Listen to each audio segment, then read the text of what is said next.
start this week with a look at how the US-China trade war is about to erupt in Europe after Donald Trump announced hefty steel and aluminium tariffs earlier this month on America's trading partners, including the European Union. In a tit-for-tat measure, Brussels is set to impose its own retaliatory tariffs against US exports tomorrow.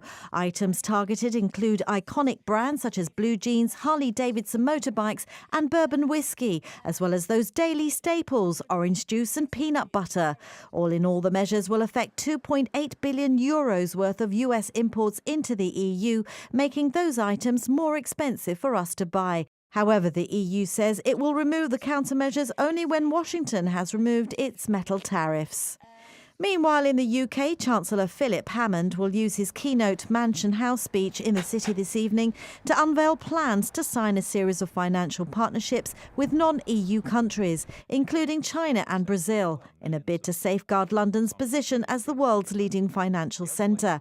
The Chancellor is also asking the EU to negotiate a wide-ranging post-Brexit financial services deal that would provide access to EU markets for UK firms. Back on the Rock, the Minister for Commerce has announced the launch of the Gibraltar Association for New Technologies, with David Parodi its chairman.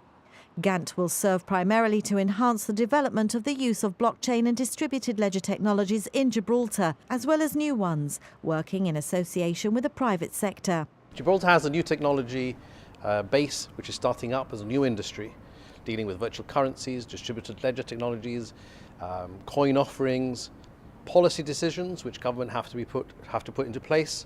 The regulator has to regulate, and the industry needs to understand what the regulatory expectations are and put forward to government decisions that need to be taken at a policy level.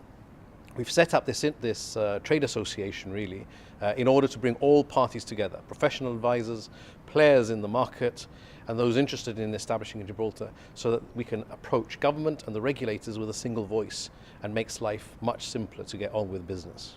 And we'll find out more when GANT launches officially once its executive committee is established.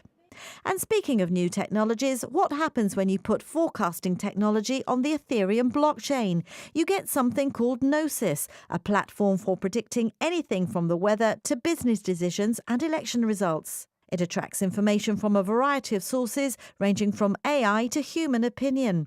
In essence, a prediction market is a vehicle for aggregating information about the expected outcome of a future event.